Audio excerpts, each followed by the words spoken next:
Hello সবাইকে। আমরা যারা জামায়াত ইসলামের ট্রাস্ট দেখেছি, জামায়াতের দানবীয় গল্প শুনে বড় হয়েছি, তাদের পক্ষে জামায়াতকে সমর্থন করা কখনো সম্ভব না। তো জামায়াতের ট্রাস্টগুলো কি আপনারা সবাই জানেন। 91 থেকে 95-এ তারা রক কাটার রাজনীতি করত এবং আম, বিশ্ববিদ্যালয়ের হলগুলো দখল করত এবং আম, তাদের ছিল কট্টরপন্থী রাজনীতি। মানুষের বেশভূষার উপরে তাদের আম, মানে আহ, রাজনীতি ছিল। হিন্দু বিদ্বেষী তাদের রাজনীতি ছিল, অন্যান্য জাতি বিদ্বেষী রাজনীতি ছিল।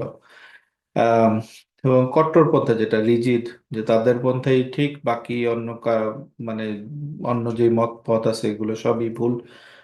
কম্প্রোমাইজের কোনো রাজনীতি না, যেটা মানে একটা অত্যন্ত উম, মানে রিজিড একটা রাজনীতি।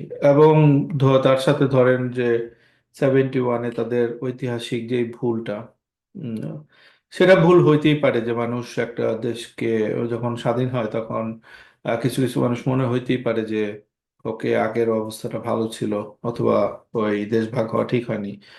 কিন্তু প্রবলেম হলো যারা কোলাবোরেটর, যারা গণহত্যা করছে, গণহত্যা সহযোগিতায় ছিল, যারা লুটপাট করছে, যারা মানুষ মারছে, যারা মেয়েদেরকে রেপ হতে সাহায্য করছে, এই ধরনের মানুষের সাথে সরাসরি সংশ্লিষ্টতা ছিল জামাত ইসলামী। তারা আল বদর গঠন করছে, তাদের নেতারা আল বদরের নেতা ছিল এবং তাদের বিরুদ্ধে তাদের অন্যায়গুলোর ডকুমেন্টেড প্রমাণ আছে। এই কারণে জামাত ইসলামী সবসময় একটা স্টিগমা মানে ছিল বাংলাদেশের রাজনীতিতে, যে রাজাকারের রাজনীতি, যে কারণে তারা 54 বছরে 54টা সিট পায় নাই মোট। তারা মানে 3 থেকে 5% ভোট পাইতো কিছু। সেই জায়গায় তারা পড়ে আছে। আহ, কিছুটা রিজিড রাজনীতির জন্য অনেকটাই বাংলাদেশের মানুষের মনে 1971 মানে থাকার কারণে। কিন্তু দেখেন, এক সময় এই আম, রাজনীতিটা আমরা দেখলো আমাদের আউলিয়া আমলে মনে হতো যে এই অতীতের পাপ যাই হোক তাদের বিচার হইতেই হবে, দোষ করলে শাস্তি হবে। এমনকি সংগঠন হিসেবে তাদেরকে আম, তীব্র অপছন্দ থাকতে পারে, কিন্তু ডিহিউম্যানাইজ করা যাবে না। ফলে আওয়ামী ত্রাসের বিপরীতে জামায়াতের প্রতি করা অন্যায়গুলোর বিরুদ্ধে দাঁড়ানো একসময় জরুরি ভাবতাম আমরা। হাসিনার পর পর পর পতনের পর মনে হয়েছিল দরটার সামনে একটা বিশাল সুযোগ আছে। যদি এখন যদি তারা স্রেফ এই কথাটা বলে অতীতের ভুলের জন্য আমরা দুঃখিত, আমরা জানি সেই ভুলের ক্ষমা হয় না, তবে আমরা সামনের দিকে আগাতে চাই, এই কথা, এই বডি ল্যাঙ্গুয়েজ দেখাইলে রাজনীতিতে দলটা বিপুল স্কোর করতো। কিন্তু তারা কি করলো? তারা 1971 মোছা ট্রাই করলো 24 দিয়ে। আওয়ামী লীগ যেই ত্যাগ আর বিভাজনের রাজনীতি করত, সেটাই তারা জোরে সোরে করতে লাগলো। কি অদ্ভুত! একটা রাজনৈতিক দল নিজের অতীত ভুল স্বীকার করার বদলে ষড়যন্ত্র তত্ত্ব দিয়ে দেশের জন্মযুদ্ধকে অস্বীকার করার নীতি বেছে বেছে নিয়েছে। এখানে বলা উচিত, বলে রাখা উচিত যে এই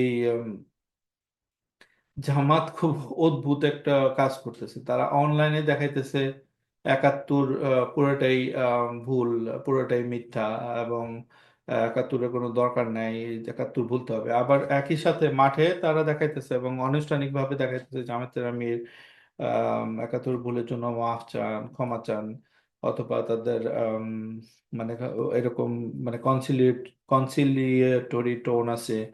তারপর তারা আম, বিজয় দিবস, বুদ্ধিজীবী দিবস, এগুলো নিয়ে বিবৃতি দিতেছে। বাংলাদেশের নর্মাল রাজনীতির দল যা করে তারা সেই কাজগুলো করতেছে। তারা ভারতের সাথে সম্পর্ক উষ্ণ করার চেষ্টা করতেছে। আম, এটা হলো তাদের একটা দিক, মাঠের রাজনীতি। কিন্তু যখনই তারা অনলাইনে আসে, অনলাইনে তাদের ভর্তি, তাদের কর্মী সমর্থক, তারা আইদার বিএনপিকে আক্রমণ করে, অথবা আম, যারা প্রগ্রেসিভ তাদের আক্রমণ করে, বামপন্থীদের আক্রমণ করে, এবং তারা সবাইকে শাহবাগী ট্যাগ দেয়, সবাইকে ভারতীয় দালাল ট্যাগ দেয়। আম, এই হলো তাদের অবস্থা। এখন যারা জামায়াতকে অপছন্দ করে তাদের জন্য কাজটা কি সহজ হয়ে গেল? ঠিক না। যদিও দলের পুটকি চালাক কর্মীরা ভাবতে পারে এই ন্যারেটিভ দিয়ে একদিন তারা জিতে যাবে, ইতিমধ্যে তাদের বিজয়ী ভাবা শুরু করেছে। আওয়ামী লীগও এমনটাই ভাবতো। এদের জন্য একটা বড় উদাহরণ ছিল 96 সালের আওয়ামী লীগ। আজকের দিনে অবিশ্বাস্য লাগতে পারে, কিন্তু সেই দিন শেখ হাসিনা রাষ্ট্রীয় টেলিভিশনে আগের 25 বছরের জন্য ক্ষমা চেয়ে কান্নাকাটি করে ক্ষমতায় আসছিল। বিএনপি নিয়ে অনেকের অস্বস্তি থাকলেও 5ই আগস্টের পর থেকে দলটার উপরের মহল দারুণ সংযত। এমনকি নিজের অতীতের অন্যতম ভুল, তাদের গঠিত র্যাবের মতো বাহিনী তারা বিলুপ্ত করার দাবি জানিয়েছে। অতীত ভুলের ব্যাগেজ ঝেড়ে ফেলে তারা সামনে এগোনোর চেষ্টা দেখা যাচ্ছে। রাজনীতিকে বলা হয় আর্ট অফ কম্প্রোমাইজ। অতীতের ভুলকে স্মার্টলি স্বীকার করাই স্মার্ট দল এবং কর্মীদের লক্ষণ। জামাত নিজেদের হাই জিপিএ পাওয়া দল বলে আম, খুব বুক চাপড়ালেও রাজনীতির মাঠে তারা একটা স্টাবর্ন এবং আনস্মার্ট দল। এটা তো তাদের রাজনীতির ভিতরের মধ্যেই আছে না, তারা কট্টরপন্থী রাজনীতি তারা তাই করবে। এবং আম, আমরা যতই তাদের প্রতি উষ্ণতা দেখাই, কিন্তু তারা ওই আমাদের 1947, 1971, 24, এই তারা তারা মনে করে 24টাই বর্তমান, এবং এটা দিয়ে তারা অতীত সব ভুলাই দিবে।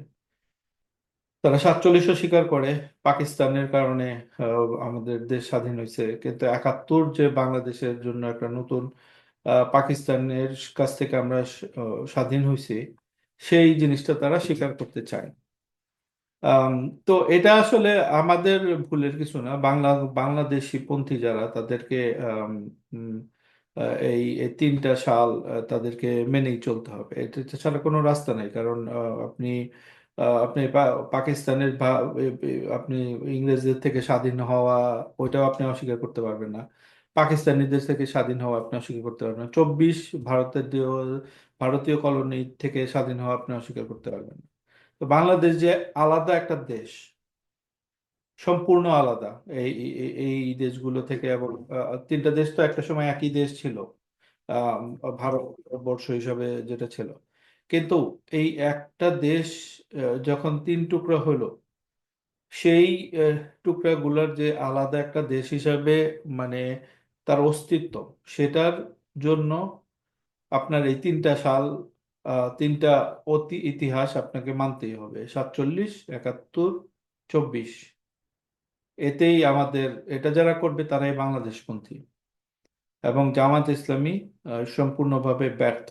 আমি বলবো 24 দিয়ে 71 ঢাকতে তারা পারবে না। যতই করবে তারা আসলে আওয়ামী লীগের হাতকেই শক্তিশালী করবে।